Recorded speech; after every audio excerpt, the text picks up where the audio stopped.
Hello and welcome today we are here for deliver new legal lecture. आज का जो हमारा लीगल लेक्चर है वो है मेंटेनेंस हु इज़ इन डेप्ट, यानी हस्बैंड मेंटेनेंस देगा या नहीं देगा अगर वो इन डेप्ट में है। अगर वो कर्जे में है तो हस्बैंड क्या फिर भी उसको बच्चों के या वाइफ के अगर कोई मेंटेनेंस का केस होता है तो क्या उसको खर्चा फिर भी देना पड़ेगा। यानी मकरूज हो जाता है शौहर या बाप। बच्चों का खर्चा है तो बीएंगे बाप, वाइफ का खर्चा है तो बीएंगे हस्बैंड सॉरी। अगर वो मकरूज हो जाता है तो क्या फिर भी उसकी जिम्मेदारी है, फिर भी क्या वो खर्चा देगा? जी हाँ, ऑफ कोर्स ये उसकी ड्यूटी है, ये उसकी जिम्मेदारी है कि वो खर्चा दे, इसलिए कि कंट्रेक्चुअल ऑब्लिगेशन है उस पर। उसने निकाहनामा बीइंग ए कंट्रेक्चुअल ऑब्लिगेशन के उसने साइन किया है, जिम्मेदारी ली है, तो इसलिए ये उसकी जिम्मेदारी है और ऑफ कोर्स उसको जिम्मेदारी पूरी करनी पड़ेगी। बल्कि ये एक पॉलिसी ऑफ द लॉ भी है कि जो बाप शौहर पर जिम्मेदारी डाली गई है, यानी वो जिम्मेदारी जो पहले किसी और के पास थी, शादी होने के बाद लड़की की शिफ्ट होके हस्बैंड के पास हो गई, जो उसने साइन किए और जिम्मेदारी कबूल की।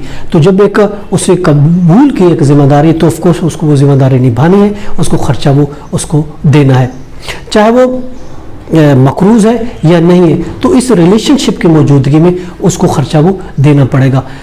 जिम्मेदारी ये उसकी पर्सनल जिम्मेदारी है कि जब तक वो है उससे रिश्ता कायम हुआ है, जब तक उसकी बीवी है, अगर बच्चे हैं तो भी उसका खर्चा उसको देना पड़ेगा।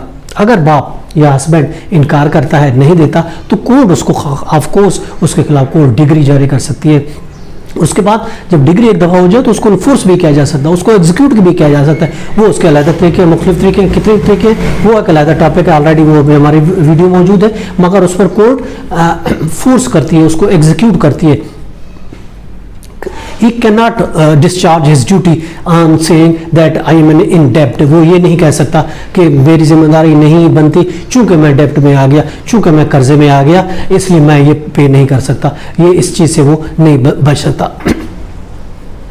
हत्ता के इंसॉल्वेंट हो जाता है, कानून ये कहता है हत्ता के हस्बैंड या फिर फादर इंसॉल्वेंट हो जाता है, इंसॉल्वेंट एक्ट उसको नाफिज होता है उस पर, और कोर्ट उसको डिक्लेयर भी कर देते हैं इंसॉल्वेंसी, दिवालियापन अख्तियार कर लेता है, दिवालिया हो जाता है, कोर्ट भी डिक्लेयर कर देते हैं ये दिवालिया हो गया।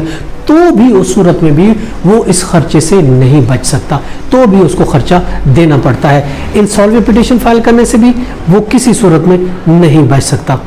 उसके लिए रूलिंग 2021 है, CLC पेज है 297, सिंध की अब्दुल अंसारी वर्सेस मुसम्मत लुबना कैसा के दरमियान ये केस फाइल हुआ। उसमें कोर्ट ने ये डिक्लेयर किया, ये लेटेस्ट रूलिंग है 2021 CLC पेज 297, कोर्ट ने ये कहा कि आप इंसॉल्वेंट होते हैं, मकरूज होते हैं, कुछ भी होते हैं, फिर भी ये आपकी जिम्मेदारी है, आपको अदा करनी पड़ेगी। अगर नहीं करेंगे तो कोर्ट आपको बाउंड करेगी, आपके खिलाफ एग्जीक्यूशन फाइल करेगी और फिर आपके खिलाफ वारंट इशू हो सकते हैं। ये तो आज का टॉपिक, इजाज़त दें, हैव अ नाइस डे, अल्लाह हाफिज़।